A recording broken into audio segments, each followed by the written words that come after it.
It's mock draft season here on Saints Now by Chat Sports. Why? Because we have the #1 overall selection in New Orleans. So we're going to be talking about who they should pick and what they could potentially do. Right now, they have 5 picks in the 2026 NFL Draft. No 4th, no 7th round selection. And for this video, we're not doing any trades in it. We're just doing straight up for the sake of it's the #1 overall pick. Let's just go through it.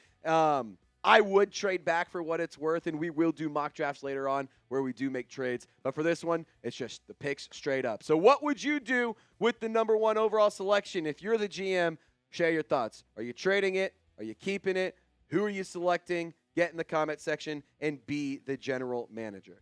Now let's start off our mock draft. Reminder, you have a lot of needs here. You only have 5 picks, and one thing that I truly do believe about the New Orleans Saints is that they need to prioritize getting players that can contribute immediately. And they need to get players who can be alphas. Across the board, they are lacking players that are game changers, game wreckers, and alphas. So I'm going to go and get one of the best players in the entire landscape of college football. Ruben Bain Jr., welcome to the New Orleans Saints. Round 1, #1 overall. I could have gone Caleb Downs here. I could have gone quarterback, but I wanted to go edge rusher here. Caleb Downs, I really, really like the prospect, but if I'm going #1 overall, drafting a safety does make me nervous. But Ruben Bain Jr., I understand that there's not a lot of sack production there, but he has a ton of pressures. He spends a lot of time in the backfield, and I think that he is a player that will turn it on at some point. I think he's a player who does have the ability to be a high-level pass rusher in the National Football League.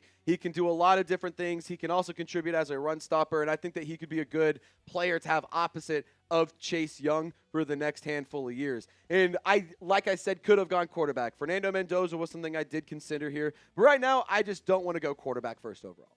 We just saw Tyler Shuck get to play considerable snaps for the first time. And it wasn't amazing, but it also wasn't unbearable. And so I want to give Tyler Shuck an opportunity. So for this first mock draft, we're not doing a quarterback. We haven't even seen him start a game yet. He hasn't even gotten reps with the starters at practice. So for that reason, I held off on quarterback. Ruben Bain Jr. also feels like a really good pick, but the future QB could be a pick. Now we're going to go get Tyler Shuck / Spencer Rattler / whoever's tossing the pill around a new weapon. The offense needs playmakers. Let's go get a playmaker. Concepcion is a guy that I would love to bring to New Orleans. Now, I understand he is a Texas A&M Aggie, and for that reason, we all don't like him. But, and that reason only, because nobody likes Texas A&M. Anyway, 36 catches, 545 yards, ultra-productive player, scores a lot of touchdowns. He has nice size. He could be a really good complement across from Chris Olave. He also does contribute as a punt returner, had a really nice return against LSU. So I will say for Concepcion, he's a player that I think could help elevate and increase the overall talent level in the wide receiver room. And overall, you just need better pass catchers. Like that's just something that you need to add, not just in the draft, but free agency as well. If you trade Olave or Shaheed, then it becomes even more so of a need. But even if you hold on to them, you need to add wide receivers. They didn't draft a receiver this year. They waited until the 7th round to draft a tight end who's on the practice squad right now. You need better pass catchers. You need contributors, especially if you do trade one of those players in Olave or Shaheed. But I think that Concepcion could be a really good addition to the offense and add an explosive element in a squad that, quite frankly, lacks explosive playmakers. Now we're going to talk more about this mock draft here in just a moment. A couple of more players to add, some offensive playmakers, some defensive guys. But we're going to tell you guys about today's presenting sponsor, and that is PrizePicks. If you download the PrizePicks app, use code CLNS. You'll get $50 in lineups after you play your first $5 lineup. Reminder, that's code CLNS to get $50 in lineups after you play your first $5 lineup. But PrizePicks is my favorite way to spend game days. And look, Saints games are tough to watch. But I will say I've been cashing in every single week because your boy knows ball. And you can test your ball knowledge and put your opinions into PrizePicks and get some real money in real time. It's super simple to play. You just pick more or less on at least 2 player stats. And if you get your picks right, you can cash in. And they are awesome. They put their users first, so all withdrawals are fast, safe, and secure. And PrizePicks offers Venmo, Apple Pay, MasterCard, and more for quick and easy deposits into your account this season.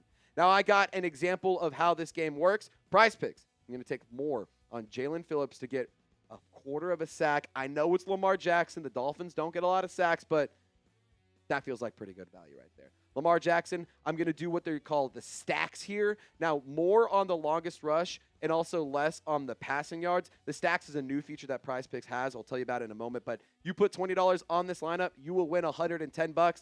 Feels like it's a pretty good way to spend your game day. The stacks is a new feature. You can pick the same player up to 3 times in the same lineup. So if you want to pick more on the same guys, rushing yards, passing yards, touchdowns, now you can pick all of them in the same lineup only on PrizePicks. Click the link in the comments and description to get started today. That's PrizePicks. Or go download the PrizePicks app. Use code CLNS. You'll get $50 in lineups after you play your first $5 lineup. Shout out to PrizePicks where it's good to be right. All right, let's keep this mock draft rocking and rolling. I want to add a defensive playmaker next here. And there's a few ways you can go here. I liked Caleb Downs. I would have loved to grab him, but again, number 1 overall makes me a little nervous. So let's go and get Dillon Thieneman, the safety out of Oregon. And I know y'all are thinking, wow, we're going to draft a white guy out of Oregon? What the hell are we doing? Don't get it twisted. This dude is a dog.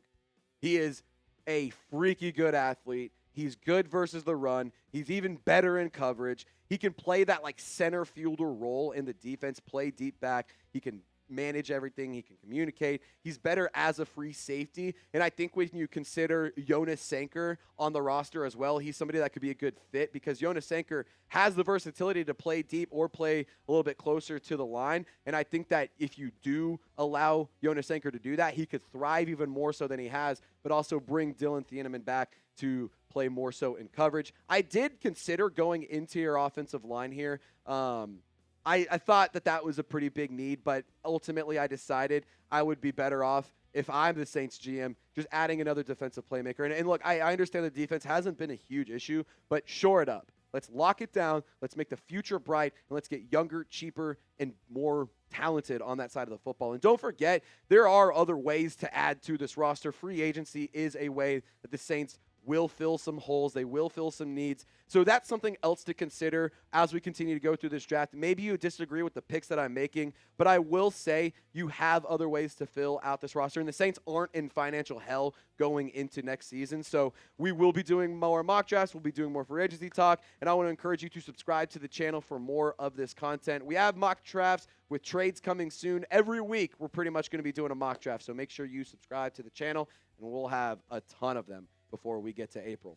Now let's add a offensive playmaker, giving another weapon to this team. Justice Haynes, the running back out of Michigan. And look, I think that this could be a really fun addition. And I think that Justice Haynes could fill a sneaky role that is a big need. I don't think a lot of people are talking about the need at the running back position. Spent a couple years at Alabama. This year at Michigan, he is 7.1 yards per carry, 10 touchdowns on the ground. Not much of a receiving contributor, only 13 catches for 50 yards this year for the Wolverines. But I think running back is a sneaky need. Kendre Miller, he's now out again for the season. A lot of injuries there. Like, I love the player. I'm a huge fan of him, but my opinion, running back is a big need this offseason. Justice Haynes could be a player that fulfills that for the New Orleans Saints. And AK, I love the guy. Not saying he's washed, but he doesn't look like the same old AK we used to see every single Sunday. Kendre Miller can't stay healthy. Devin Neal has upside, but it's still early, and the jury's still out on him. Like, you need another guy. You need another running back in the rotation. You're not going to have Alvin Kamara around forever, and the Saints do need to add a running back. I wish they would have added one earlier in the draft this past year, and I really like Devin Neal for what it's worth, but we just haven't seen much of him. He didn't even get a carry last week, which was weird against the Bucks. But all in all, running back, in my opinion, is a need, and I think that it's an underrated need, if you ask me. Now, lastly, no 4th-round pick, no 7th-round pick. The draft ends at 179 overall. Cole Brevard, the defensive tackle for the Longhorns. He's a run-stopping nose tackle that I think could compete with Christian Boyd while also being the replacement for Devon Godshaw, because obviously we know that he's a player that has a little bit time left on his NFL clock. However, he isn't going to be around forever as well, and if you can get younger, you can get cheaper, you can get more talented, you got to take that opportunity. And again, it's a 6th round. It's hard to kind of figure out who you want to take, especially this early on. But I think that defensive tackle and just shoring up the defensive line is something that the New Orleans Saints can do. I really like Brian Brzee. I really think that adding another player to the defensive line, and especially on the interior of that, could be a smart decision for the New Orleans Saints. And why not bring in some healthy competition for Christian Boyd? Now, final thoughts. Again, you're not going to be able to fill every single need in this draft. You're going to have to make trades. Whether you're trading off Chris Olave, Rashid Shaheed, insert player here before the trade deadline, or you make trades at the draft and you trade out of the first overall pick. You're going to have to make a move. You have 5 picks. That's just not going to get it done. But I do think trades are going to be happening in the near future. So let's go recap the mock draft, and I want you to grade it in the comment section for me. A, B, C, D, or F. We went Ruben Bain Jr., Casey Concepcion, Dillon Thieneman, Justice Haynes, and then Cole Brevard. I thought that this was a pretty good one. I like this one a lot. There's a few players I would like to have over some of these other guys, but all in all, I think that this one shook out really, really well. I'm going to give it a B+, maybe an A-. Maybe I'm tooting my own horn a little too much, but share your thoughts, get in the comments. Appreciate you guys for rocking and rolling with me here in Mock Draft 2.0. We'll have more of these coming at you all throughout the season and then, of course, in the offseason, because this team holds the #1 overall pick, and that, in my opinion, is something pretty exciting. So make sure you subscribe, turn on your notifications, and we will see y'all next time. Y'all stay golden.